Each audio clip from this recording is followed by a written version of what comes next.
우리 오늘 말씀을 함께 같이 읽겠습니다. 오늘 말씀은 요한계시록 8장 1절부터 2절까지의 말씀, 우리 두 절 말씀을 읽으면서 오늘 해당하는 부분을 같이 나누겠습니다.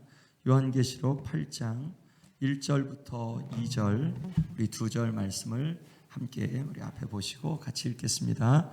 일곱째 인을 떼실 때 하늘이 반 시간쯤 고요하더니 내가 보매 하나님 앞에 일곱 천사가 서 있어 일곱 나팔을 받았더라. 아멘. 우리가 요즘에 이제 요한계시록을 보고 있는데 가장 어렵거나 혹은 해석에서 복잡한 부분이 6장부터 16장까지의 말씀, 이 부분만 이해하면 요한계시록 전체의 말씀이 이해가 되고, 사실은 굉장히 쉽게 이해가 될 수 있지만 내용 자체가 굉장히 어렵고 또 클리어하게 딱딱 끊어지지 않는 부분들이 굉장히 많기 때문에, 그래서 다양한 그런 해석들이 있고, 그래서 이 부분들을 이해하는 게 굉장히 쉽지가 않고, 사실은 제가 이해한 것도 전부가 아니고, 여기서 지난번에 이제 천년왕국 이야기한 것처럼 굉장히 이렇게 성서에 대해서 사랑하시는 분들이 역사적인 전천년설, 그리고 또 이제 세대주의 혹은 이제 무천년설 이런 식의 지금 현재 복음주의 계열 안에서 굉장히 강하게 잘 받아들여지는 이런 세 가지 그런 저희가 있기 때문에, 이제 그런 부분들에 대해서 한 가지 이해만으로 다 이것만 맞아라고 이야기하기는 어렵거든요. 그렇기 때문에 이 부분은 6장 들어가기 전에 6장부터 16장까지를 한 번 보는 게 굉장히 필요하겠다 해서 다시 보고, 나중에 16장까지 끝나고 나서 다시 한번 또 종합을 하려고 해요. 왜냐하면 6장부터 16장 말씀 그냥 쭉 그렇게 읽어 내려가서는 때로는 큰 그림을 놓칠 수가 있어서, 그래서 이렇게 본문을 볼 때 들어가기 전에 먼저 오늘 한번 보고 나중에 16장까지 끝나고 나서 다시 이제 6장부터 16장까지 한번 다시 이렇게 랩업을 하는 그런 방식을 좀 취했습니다. 그래야 그래도 그나마 좀 반복하면서 배울 수 있을 것 같기 때문에, 우리가 요한계시록을 이렇게 보면 두려워하는 게 뭐냐면, 내가 14만 4천 인 안에 들어갈까? 나 이마에 진짜 인을 맞나? 성령의 인이 그 이마에 인 맞은 이건가? 나 14만 4천 명일까?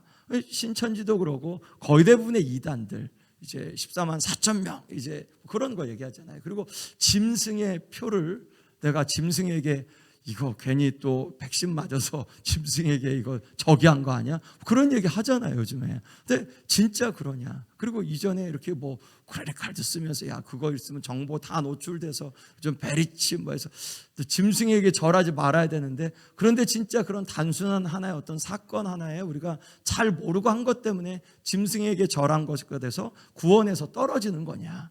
이런 부분들. 그리고 이제 그 이후에 되어지는 13장 말씀에서는 첫째 짐승, 둘째 짐승 이런 짐승들의 모습들을 보면서, 야, 내가 이런 환난을 진짜 거기에서 내가 견뎌낼 수 있을까?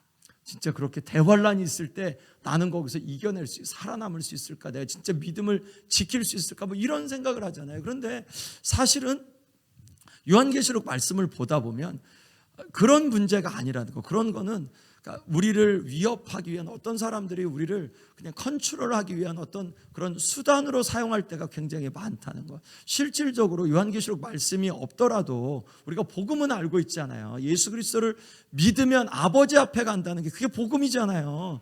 그러면 이 복음이 요한계시록에서도 나타나야지. 요한계시록에서는 야, 예수님 믿는 것만으로도 안 돼, 지금까지 한 것만으로 안 돼, 다른 거 해야 돼, 또 다른 거 해야 돼, 이러면 이 말씀은 앞에는 65권과 다르면은 요한계시록 말씀이 우리가 그러면 별도의 복음을 알아야 되는 거잖아요. 절대 그렇지 않거든요. 요한계시록 말씀이 앞에 있는 부분들을, 사실 앞에 있는 요한계시록 말씀이 없어도 우리는 복음을 분명히 알 수 있습니다. 그런데 요한계시록 말씀을 알아서 우리가 조금 더 선명히 알 수 있는 거죠. 요한복음을 몰라도 우리는 복음에 대해서 온전한 복음을 알 수 있어요. 그렇지만 요한복음이 있음으로 인해서 우리가 또 다른 복음의 다른 면들을 통해서 더 확신할 수 있는 부분이겠죠. 그런 것처럼 요한계시록을 다 이해하지 못해도 우리는 복음에 대한 확신이 있어요. 왜냐하면 65권에서 분명히 말씀하니까. 그런데 66권째를 통해서 우리가 조금 더 이제까지 알고 있던 것을 더 확신하고 좀 더 선명하게 볼 수 있는 그런 효과지. 요한계시록 말씀을 몰라서 우린 구원을 못 받는다, 혹은 나는 요한계시록 말씀을 이해해서 나는 그 훨씬 더 나은 구원을 받았다, 이렇게 말할 수 없다는 거죠. 그러니까 66권째인 요한계시록 말씀은 우리가 이제까지 하는 65권의 말씀의 복음과 예수 그리스도의 말씀, 우리가 알고 있는 성경 말씀과 동일한 말씀을 해야 이 66권째인 요한계시록 말씀은 우리가 정경으로 포함시킬 수 있는 거예요. 그러니까 66권째인 요한계시록 말씀도 앞에 있던 말씀과 동일한 말씀을 하고 있다는 것을 우리가 기억하면서 한번 이렇게 보겠습니다. 6장부터 16장까지의 말씀이 요한계시록의 본론이었다. 우리 어저께까지 봤던 4장, 5장 말씀, 그저께까지 봤죠. 4장, 5장의 말씀, 이 하늘 보좌에 있었던 그러한 말씀이 이 6장부터 16장까지의 왜 기초가 되냐? 6장부터는 이제 7인, 7나팔, 7대접, 그리고 짐승들, 2증인, 뭐 어린 양의 노래, 그리고 또 14만 4천인, 뭐 이런 것들이 막 되게 어려운 이야기들이 막 나오거든요. 그러면 무시무시한 심판들이 나오는데 이런 심판 가운데 내가 살 수 있을까? 내가 견뎌낼 수 있을까? 할 수 있다. 왜냐하면 이 모든 것들, 이 모든 사건을 통치하시고 통제하시는 분이 누구냐? 하나님 아버지고 예수 그리스도가 이제 이 세상에 인을 떼시는 분이다. 그러면 우리의 주인, 우리를 구원하신, 우리가 믿는 예수 그리스도께서 이걸 떼시는데 우리를 그냥 방치하시거나 혹은 우리가 거기서 예수님을 두려움 가운데서 보겠느냐? 절대 그렇지 않다. 예수님을 믿는 믿음을 가진 자는 예수님이 이 인을 떼시는 그 가운데서 오히려 더 기쁘고 더 감사하고 더 큰 확신을 누리게 될 거다. 아멘. 자식을 사랑하는 엄마가 뭘 이렇게 하시는데 그 자식이 거기서 벌벌벌 떨겠어요? 아니면 엄마가 하면 힘을 얻겠어요? 기쁘겠어요? 기쁘겠죠. 날 사랑하는 엄마가 무언가를 한다고 하면 그러면 그 엄마는 나를 위해서 거기서 하실 거니까. 예수 그리스도께서 7인을 떼신다. 4장에서 5장 보좌에 앉으신 하나님, 어린 양을 향한 천상의 예배를 본 요한은 이제 3가지 7심판, 7인, 7나팔, 7금대접 그 환상을 보게 됩니다. 이 3가지의 그런 7심판은 확대되고 부연되고 중간중간에 삽입을 통하여서 이제 이러한 그 마지막 때 일어난 장차될 일 혹은 속히 될 일에 대한 이제 그러한 그 부분들을 말씀한다. 우리가 요한계시록 말씀에 무슨 내용이지 어떻게 되는 거지라고 할 때 1장 19절 말씀 기억하시죠? 내가 이제 기록할 것은 내가 본 것과 이제 보는 것과 장차 볼 일, 장차 될 일을, 속히 될 일을 기록하라는 그러한 말씀을 따라 기록하고 있는 거죠. 이미 본 것은 예수 그리스도가 어떤지 1장에서 그 모습, 이제 지금 보는 것은 7 교회에 대한 2장 3장에 주신 말씀, 장차 될 일, 속히 될 일은 이제 4장부터 마지막까지 되어질 그러한 그 말씀에 대한 부분이죠. 심판의 대상이 어디냐? 불신자들을 향한 심판이다. 만약 우리가 성경 65권 가운데서 믿는 자를 향하여서 야, 너의 구원 그거 너희가 나를 믿으면 구원을 얻어. 그 사도 바울이 그랬죠. 너희가 그 은혜를 인하여 믿음으로 말미암아 그 구원을 얻었나니 이것이 너희에게서 난 것이 아니라 하나님의 선물이라고 말씀했죠. 자, 구원을 우리가 믿음으로 말미암아 얻었다고 분명히 65권 가운데 믿었어요. 그런데 그 믿음을 갖고 있는데 야, 너네 그래도 또 몰라. 요한계시록 딱 주시면서 이거 심판이 이렇게 있을 텐데 니네 이 심판 견딜 수 있을까? 혹은 너희 여기서 이 가운데서 구원받을 수 있을까? 이런 말씀을 또 하시겠냐는 거죠. 그렇지 않다. 이제까지의 그러한 말씀, 65권까지의 말씀은 예수 그리스도를 믿는 자가 구원을 얻고 그렇지 않으면 심판을 받을 것이라는 그러한 말씀이죠. 누구를 향한 심판이냐? 불신자를 향한 심판이다. 나중에 14장 말씀 가운데서도 보면 이게 그들이 막 두려워.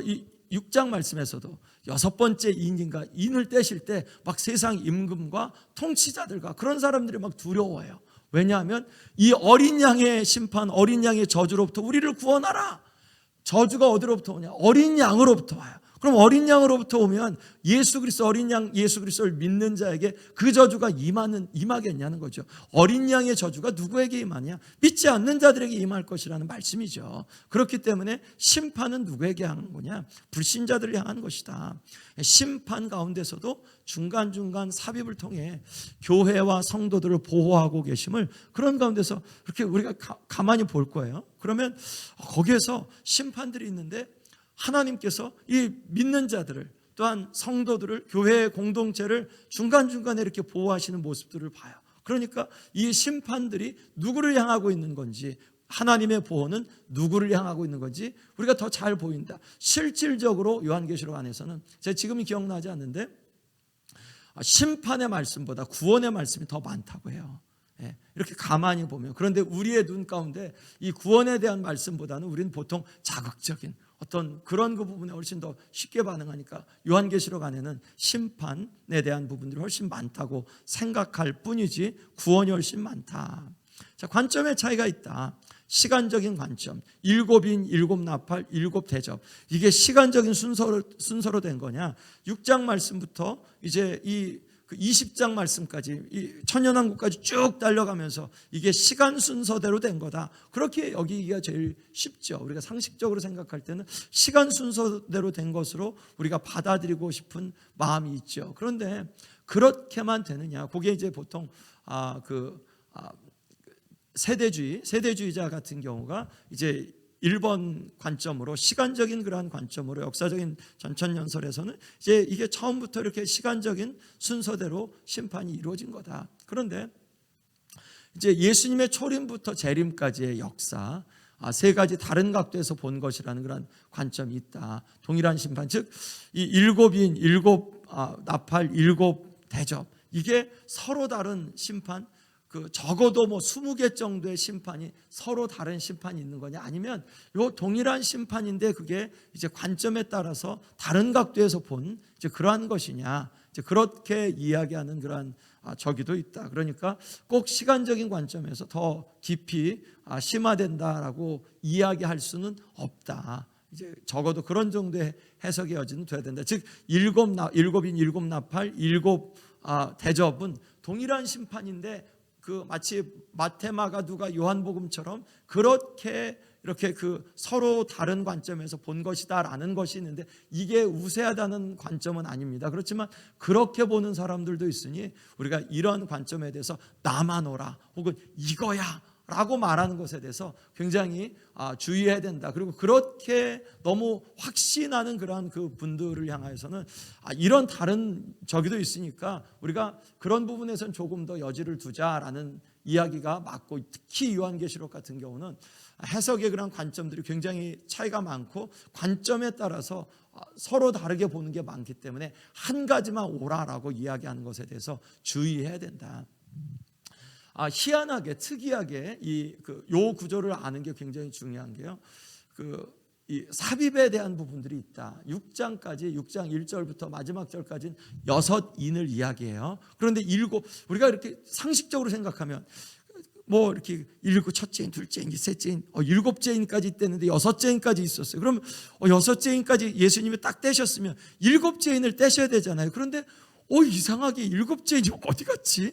6장 끝까지 6째인이 나왔는데 7장에 들어갔는데 7째인이 안 나와요. 다른 얘기가 나와요. 그리고 이제 8장 가서 7째인이 딱 나오거든요. 아까 우리가 읽었던 8장 1절에서 7째인을 딱 떼셨는데 7째인을 떼실 때 우리가 상식적으로는 7째인을 떼면 무슨 심판이 딱 나와야 되는데 7째인을 떼실 때 온 천지가 반 시간쯤 고요하더라. 이렇게 말씀이 나요. 그러면 7째인을 떼시면 재앙이 나와야 되는데 왜 재앙이 안 나오지? 이런 생각을 하게 되거든요. 그러고 바로 이제 7나팔에 대한 그런 심판이 8장 9장에서 아까 8장 1절에서 7째인을 떼실 때 반 시간쯤 고야하더라. 이제 8장 2절 말씀에서 일곱 천사에게 7나팔이 들려져요. 자, 7나팔이 첫 번째 나팔 불리고 두 번째, 세 번째, 넷째, 다섯, 여섯 번째까지 나팔이 쫙 불려져요. 그러고 나서 또 다시 이제 그게 8장 9장인데 그 나팔이 10장 말씀 가서는 또 뭐 큰 힘센 천사가 나와가지고 뭐 이렇게 막 서 있는 가운데서 두루마리를 뭐 이렇게 하고 두루마리를 먹어라 뭐 이런 얘기가 또 나오고 11장에서 두 증인의 이야기가 나오고 언제 7 나팔이 나올까 13장 가도 안 나오고 14장 가도 안 나오고 15장 가서 이제 16장 가서 그때 가서 나온 다음에 7 대접이 또 나와요. 그러니까 우리가 이렇게 그 요한계시록 말씀을 읽으면서 야 6째 인을 떼는데 7째 인이 나와야 되는데 안 나오니까 내가 뭘 미스했나? 잘 모르면 이런 삽입에 대한 부분들이 적이면 우리가 더 이렇게 깊이 읽고 싶은 마음들이 나 이거 진짜 모르는 것 같아. 요한계시록은 내가 진짜 이해하기 어려운 것 같아서 그렇게 가거든요. 근데 구조를 조금 보면 이거 이후에 나중에 나와. 그리고 6째 인 다음에 7째 인을 떼실 때는 7째 인에서는 심판이 나오는 게 아니라 그 다음에 이제 그게 7째 인을 떼실 때 7 나팔이 이렇게 나오는 거야. 7번째 나팔을 부실 때 그럴 때 7 대접이 나오는 거야. 이제 요 구조를 알고 중간중간에 삽입이 있다라는 걸 알면 요한계시록을 이해할 때 조금 더 잘 이해가 되죠. 구조가 그렇습니다. 7 나팔, 6 심판 이후에 각각 삽입 이야기가 있습니다. 6번째 인 끝난 다음에는 이제 그 14만 4천인의 인 맞는 것과 그리고 또 수없이 많은 천사들이 사람들이 구속받은 사람들이 나와서 이제 찬양하는 그런 장면이 나오고 그런 다음에 7 대접 7 나팔이 쓴 다음에 이제 10장 11장 그리고 12장 13장 14장까지 15장까지 이제 다른 이야기가 나오고 7 대접은 16장에 가서야 나오게 됩니다. 7 대접은 쭉 7 대접까지 나오니까 삽입이 없다. 7인 7장에서 7장에서 14만 4천 명 셀 수 없는 무리들의 찬양. 여기서 그럼 나는 어디에 속하는 거냐? 이 14만 4천 명이 셀 수 없는 무리냐? 아니면 나는 뭐 14만 4천 명이 유대인이 아니니까 이건 유대인이니까 그런 거냐? 뭐 여러 가지 그런 이야기들이 많이 있고 우리가 지식이 충분하지 않으니까 그 확신 있게 말하는 사람의 이야기가 맞는 거예요. 그 뭐 신천지에서 이만희 그분이 이렇게 그 14만 4천 명 우리 신천지다 이렇게 하면 거기 속한 분들은 우리가 14만 4천 명인 거예요. 뭐 그분이 확신 있게 이야기하고 또 거기에 있는 사람들이 믿으면 그렇게 되는 거죠. 그런데 진짜 어떤 건지 우리 모른다. 14만 4천 명이 셀 수 없는 무리들이 아닐 수도 있고 아니면 14만 4천 명이 진짜 14만 4천 명 문자적인 숫자냐 상징적인 숫자냐 그것도 우리가 두 가지 다 맞을 수 있다. 모른다. 주님이 오셔야 한다. 그렇죠. 근데 중요한 건 우리에겐 그거죠. 내가 저 무리 안에 들어갈 수 있는가? 누가 무리 안에 들어가냐? 이제까지 성경 65권 안에 누가 구원을 받는다고 이야기했냐? 예수 그리스도를 믿는 자들이 아버지 앞에 영원히 산다고 말씀하셨으면 그러면 내가 체크할 건 난 14만 4천 명인가? 셀 수 없는 무리 안에 들어가는가? 이런 것보다 내가 예수님을 믿나? 내가 예수님을 진실하게 믿는 신앙이냐? 이 부분을 확인하는 게 더 안전하죠. 7 나팔 10장에 7 나팔 이후에 10장에 두루마리 가진 힘센 천사가 나오고 11장에서는 두 증인이 나와서 큰 권세를 받아서 막 말씀을 전하고 많은 사람들이 들어오고 돌아오고 이적을 베푸는데 이제 죽죠. 순교하죠. 그런 다음에 다시 이제 부활했다가 구름 타고 하늘로 승천하는 그러한 모습이 이 11장 두 증인에 관한 그러한 모습이죠. 두감람나무 두 초 때 이 스가랴 선지서의 예언의 말씀들이 여기에 이렇게 있죠. 우리가 구약을 통독하면서 이야기들은 굉장히 재밌는데 어디에서 조금 되게 어렵냐면 에스겔에서 되게 어렵고 그리고 또 스가랴서 같은 경우도 환상이 많으니까 어렵고 다니엘에서도 앞부분 이야기는 재밌는데 7장부터 환상이 나오니까 묵시니까 되게 어려워요. 뭐가 뭔지 잘 모르겠고 상징적이니까. 그런데 요한계시록 말씀을 해석할 때는 다니엘서 7장부터 이하의 말씀, 에스겔서 또 이 스가랴서 이런 말씀들이 이 요한계시록 말씀을 해석하는 단초가 돼요.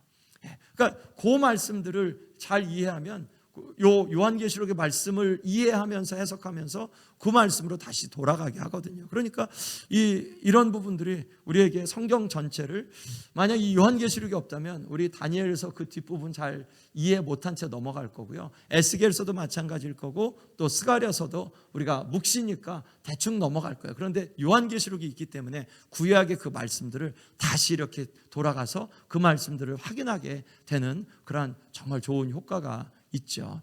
자, 악과의 충돌 상태가 이제 12장부터 15장까지의 말씀에 있어요. 하나님의 백성들이 악과 충돌 상태에 있는 이야기. 자, 그러면 우리가 아까 시간 순서대로 됐다면 이렇게 여섯 인을 막 받고 여섯 나팔의 그러한 환란을 받고, 그런 다음에 또 이제 하나님의 백성들이 악과 충돌하고, 그런 다음에 또 7 대접이 있고, 갈 길 멀었네, 뭐 그럴 수 있잖아요. 그게 이제 시간 순서대로 보는 거. 그런데 또 그렇지 않고, 이런 것들은 다 상징적이고, 지금 어쩌면 우리가 이미 몇 가지 인들을 받았을 수 있고, 그리고 지금 현재 상태가 이러한 상태이기도 하고, 그렇게 또 해석하는 그런 해석도 있으니까, 그게 이제 무천년주의자들이 그런 해석들을 하죠. 그러니까 저기가 첫 번째는, 우린 첫 번째인도 아직 안 갔으니까 아직 멀었네, 뭐 이러지 않고, 이제 이런 부분들에서 훨씬 또 다른 그런 해석들을 할 수 있다라는 거죠. 12장의 여자와 용의 이야기, 그 여자 같은 경우는 그 이스라엘 백성 혹은 하나님의 교회, 믿음의 공동체로도 해석이 되어지는 거죠. 용이 여자를 먹으려고, 잡으려고, 죽이려고 막 그랬는데, 이제 그래서 그 확 하고 물을 쏟아부었는데, 이제 그 앞에 있는 뭐가 열려서 물을 다 삼켰다, 땅에 삼켰다라는 뭐 그런 말씀들이 12장 말씀 가운데 있죠. 13장에 두 짐승, 그리고 14장에 14만 4천 명 또 나오죠. 7장에서도 있었는데 14장에 또 나오고, 세 천사, 그리고 추수 이야기 15장에서 모세와 어린 양의 노래, 그러고 나서야 16장, 그 12장부터 15장까지는 이런 악과의 충돌, 하나님의 백성들과 이 짐승들 혹은 용 혹은 뭐 이제 그런 추수꾼 뭐 이런 저기에서 그 고난 당하고 있는 혹은 환난을 당하고 있는 어떤 그러한 부분을 이야기합니다. 그런데 이 부분도 아까 이야기한 것처럼 지금도 저희들이 이 시대에 살면서 악과 이 세상의 악, 또한 공중권세 잡은 사단과 일면의 영적인 전쟁을 싸우고 있는 거잖아요. 그러니까 이 부분도 지금이라고 이야기해도 무방하다는 얘기예요. 그게 이제 무천년자들은 그렇고, 그러고 이제 다른 부분들은, 다른 또 해석을 하는 분들은 이때 더 극심한 환란의 때가 있을 거다, 지금보다 훨씬 더 극심한 환란의 때가 있을 거다라고 생각하는, 그렇게 하는 부류도, 그 해석의 부류도 있고, 우리는 잘 모른다. 그런데 우리에게 지금 여간 강하건 혹은 약하건 간에 우리도 지금 영적인 전쟁하에 있다. 그리고 똑같은 원리로 누가 이 가운데서 이기냐? 예수 그리스도를 붙잡은 자가, 예수님이 승리하셨다. 그리고 어린 양에게 붙어있는 자들에게 여기에선 구원이 있다라는 말씀이죠. 어쩔 때는 조금 그 환란이 있더라도, 또 고난을 당하더라도, 그래도 예수 그리스도를 믿는 믿음을 가진 자들에게는 여전히 구원이 있다라는 것이 이 12장부터 15장까지의 말씀에서 아주 되게 선명하게 드러나는 그런 그 메시지예요. 그러니까 이런 것 가지고 우리를 두렵게 하거나 혹은 새로운 것인 양, 마치 뭐 증거장 막 성전 막 이런 식으로 막, 우리도 여기 나와요. 그 요한계시록에 나오는 단어긴 한데, 그런 거로 막 위협을 주고, 혹은 이거 모르지, 이런 진리 모르지, 이거 감춰졌던 건데, 이런 거로 위협받기보다는 우리에게는 분명한 그러한 복음은 예수 그리스도가 복음이다. 예수 그리스도 이외에 다른 복음을 제시해 주셨냐? 그리고 더 나은 복음이 있냐? 예수 그리스도 이외에 65권에서 그렇게 강조하는데 요한계시록에서 또 다른 걸 제시하겠냐? 그렇지 않다. 그러니까 우리가 갖고 있는, 붙잡고 있던 거를 견고하게 붙잡으면 된다라는 생각을 하면 되죠. 해석할 때 유의사항은 어떤 사건들과 연결지어, 이거 그 뭐 크레딧 카드가 666이야, 혹은 뭐 요즘에 이제 백신이 이제 뭐 그거 받으면 이제 끝장이야, 그거 맞았어, 이런 거나 베리칩 같은 거, 그런 거나, 혹은 그 요즘 이제 이스라엘 팔레스타인 사건 혹은 이전에 걸프전 할 때 이전에 이제 그 5.1 파동이 있을 때 그때마다 이제 요한계시록에 있는 어떤 사건과 이것과 연결시키려고 야 청황색 말이 나올 때 청황색이 무슨 색깔이야? 석유 색깔이랑 비슷하지? 뭐 이런 거 사실은 그런 게 정말 많았거든요. 옛날 조영기 목사님도 마찬가지로 그랬고 정말 역사 속에서 얼마나 많았어요. 어떤 사건과 그 여기에 있는 것과 연결시키려고 할 때 정말 주의해야 되고 조심해야 되고 우리가 거기에서 무조건 물론 아니야라고 이야기하는 거는 우리도 모르니까 그렇게 하면 안 되죠. 아니야라고 이야기하지는 않지만 이거를 너무 단정지어서 그걸 그렇게 매듭지으려고 할 때 그렇게 연결지으려고 할 때 조심해야 된다. 그리고 그것에 대해서 우리가 그냥 혹하는 마음으로 쏙 빠지면 안 된다. 첫째 나팔은 1차 세계대전이다. 왜냐하면 땅에서 전쟁이 있었으니까. 둘째 나팔은 2차 세계대전이다. 왜냐하면 바다에서 심판이 있었으니까. 사실은 이렇게 들으면 이해는 되는데 그리고 맞는 것 같은데 여섯 인 가지고 그렇게 해석하시는 분들도 정말 많이 봤잖아요. 많은 설교 그런 거 들어보셨잖아요. 저도 이전에 부흥회 같은 데 부흥회에서 이렇게 옛날에 들을 때면 이 요한계시록에 있는 말씀 가지고 이게 이거 이 사건이고 이 사건이고 막 그걸 가지고 시사적으로 설교하시면 그런가 보다 그렇게 많이 됐었거든요. 근데 그것만 전부는 아니다. 그게 실제적인 것 같고 뭐가 이렇게 좀 딱딱 맞는 것 같아도 몇 개의 심판이 남았다고 이제 여기까지 갔으니까 이제 이런 게 남았습니다 라고 하더라도 이 심판만 지나면 예수님 오신다는 억측과 끼워 맞추기식 해석이 될 수 있다. 이제까지 수백 년 동안 그런 설교를 들어왔고 그런 거 봤잖아요. 우리가 그런 부분에서 맞을 수도 있죠. 맞을 수도 있어요. 그런데 이제까지는 거의 대부분 안 맞았다. 그러니까 그런 부분에서 주의하자. 자, 점진적인 심판이 진행할수록 파괴가 더 심해지죠. 네 번째 인을 떼실 때 이제 땅의 4분의 1이 이제 나팔의 심판에선 땅, 하늘 이제 그런 강물의 3분의 1이 이제 대접을 쏟을 때는 이제 온 땅이 그렇게 점점 파괴가 더 심해지는 그런 양상이 나오고요. 끝이 다가올수록 세상은 하나님의 심판을 향해서 마지막 심판을 향해서 달려가고 있는 모습을 더 파괴적인 모습으로 나오는 것을 볼 수 있겠고요. 첫 번째, 두 번째, 세 번째, 네 번째 인, 나팔, 대접 이런 것들은 자연계에 대한 심판이 이렇게 지배적이다. 특히 이제 인내 심판 같은 건 좀 덜 나오지만 나팔과 대접 같은 경우는 이제 땅에 그리고 바다에 강물과 샘 근원에 그리고 해달 별에 그렇게 첫 번째 나팔, 두 번째, 세 번째, 네 번째 나팔, 첫 번째, 두 번째, 세 번째, 네 번째 대접 이제 그렇게 나오는 것을 볼 수 있죠. 자, 번개 음성 뇌성이 이렇게 나오죠. 세 심판 모두 4장 5절에 소개된 번개 음성 뇌성, 큰 지진, 큰 우박 이런 게 점진적으로 더 가면서 이제 첫 번째 인을 떼실 때 그렇게 나오고 그 인과 나팔과 또한 대접 그렇게 나올 때 이런 부분들이 이렇게 나온다. 자, 요 그림을 좀 주목해 보시면 요 그림이 이렇게 이해가 되는 그림이에요. 일곱째 인, 아까 설명한 것처럼 일곱째 인이 어디 있어? 일곱째 인을 뗐으면 일곱째 인의 심판이 도대체 뭔데? 일곱째 인을 심판을 일곱째 인을 떼실 때 일곱 나팔을 소개하니까 일곱째 인 안에 일곱 나팔이 들어가고 그 일곱째 나팔을 불 때 그럴 때 일곱 대접이 이제 심판이 되니까 일곱째 인 끝나고 나서 첫 번째 나팔이 가는 게 아니라 일곱째 인을 떼실 때 첫 번째 나팔이 일곱 나팔을 가진 천사들이 나오고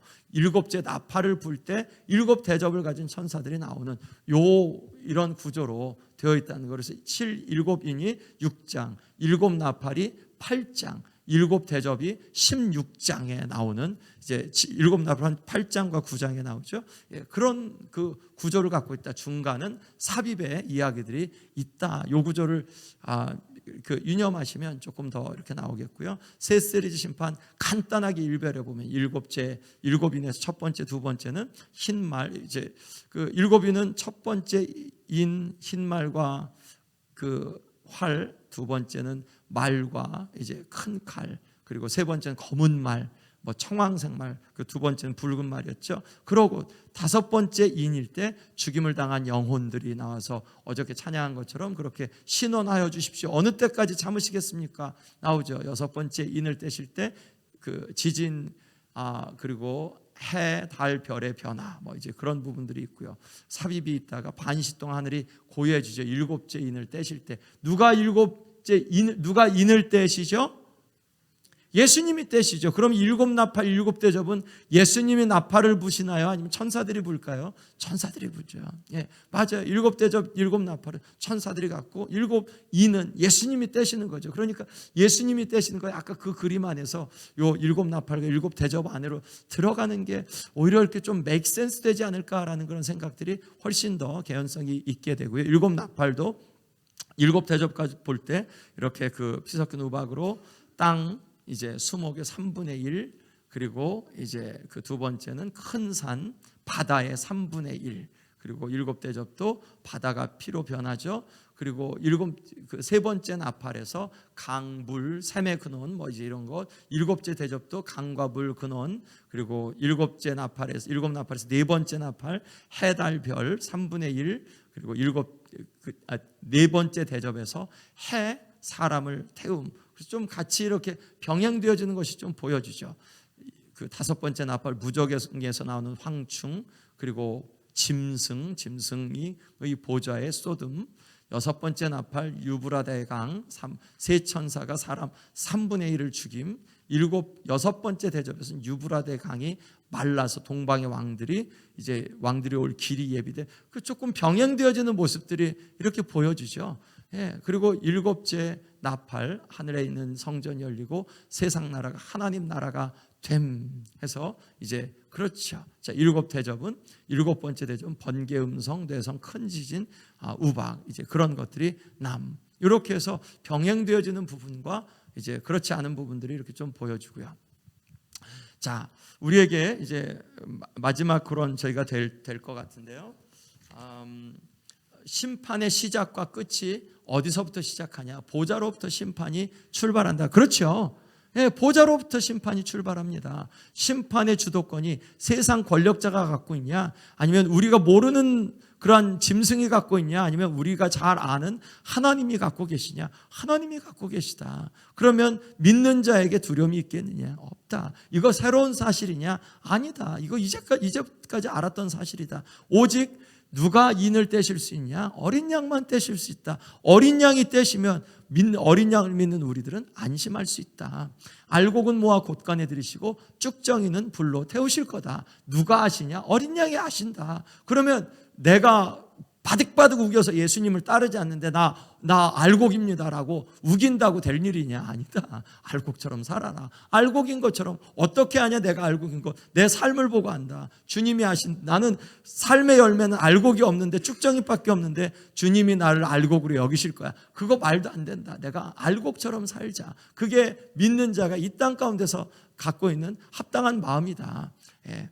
이 요한계시록은 구원의 책입니다. 구원이 어디서부터 오냐? 심판, 보좌로부터 온다. 그리고 심판의 맹렬함이, 심판이 맹렬하면 맹렬할수록 우리를 이 심판으로부터 구원해 주신 그러한 은혜가 우리에게 더 감사하죠. 그러니까 요한계시록을 보면서 믿는 자는 두려워할 게 아니라 더 감사해야 된다. 아버지, 우리를 이러한 맹렬한 심판에서 구원해 주셔서 감사합니다. 그 마음이 요한계시록을 읽으면서 믿는 자의 마음 가운데 더해져야 하는 줄로 믿습니다. 마지막을 알면 두렵냐? 두렵지 않냐? 마지막, 특히 마지막이 우리에게 어떤 운명, 여러분 영생이 있는 줄 믿으시죠? 그리고 영생이 예수님을 믿는 자에게 주어진 줄도 믿으시죠? 아멘. 그러면 마지막을 알면 우리가 두렵지 않다. 왜냐하면 우리에게 마지막을 허락해 주신 분이 우리 주님이시기 때문에, 우리에게 또한 좋은 그러한 은혜를 주셨기 때문에 우리가 그러한 마음으로, 우리가 요한계시록 말씀이 이제 6장부터 16장까지의 말씀을 볼 텐데 아주 굉장히 이제 그 복잡한 말씀일 수도 있지만 우리가 그런 가운데서 주님 앞에 오려 감사함이 더 깊어지는 시간들이 되었으면 좋겠습니다. 아멘. 예, 우리 그러면 찬송을 같이 잠깐 찬양하겠습니다. 나의 죄를 씻기는 예수의 피밖에 없네. 아멘이죠. 아멘. 우리가 요한계시록의 말씀을 보면서 예수 그리스도를 더 기뻐합니다. 복음을 더 감사합니다.